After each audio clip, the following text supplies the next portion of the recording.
Pria ODGJ bertato hati ngamuk dan tusuk 4 orang di Cilandak. Pria berinisial Y, 45, mengamuk dan melukai 4 orang di Cilandak Barat, Cilandak, Jakarta Selatan.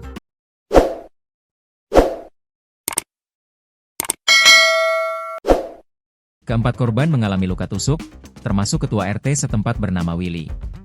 Kapolsek Cilandak Kompol Febriman Sarlas mengatakan, peristiwa itu terjadi pada Minggu, 5 Oktober 2025, siang sekitar pukul 13.30 waktu Indonesia Barat. Ya, memang benar terjadi pada hari Minggu, tanggal 5 Oktober, lebih kurang pukul 13.30, telah terjadi penusukan, kata Febriman di Polsek Cilandak, Jakarta Selatan, Senin, 6 Oktober 2025. Febriman mengungkapkan, pelaku mulanya terlibat keributan dengan sang kakak. Ketika itu pelaku memukul kakaknya dan seorang asisten rumah tangga, Art. Awal mulanya yang bersangkutan itu ribut dengan kakaknya. Ya, melakukan pemukulan. Nah, terus dibantu sama pembantunya, mau dilerai. Terus tetap pembantunya juga dipukul, ungkap Kapolsek.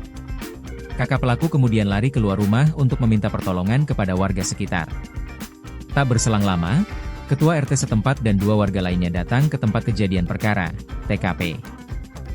Namun, pelaku justru menusuk 3 orang yang hendak menenangkannya. Pelaku langsung mengambil senjata semacam kerambit ya. Ya, sehingga Pak RT dan 3 orang lagi yang membantu untuk melerai mengalami luka-luka, ujar Febriman.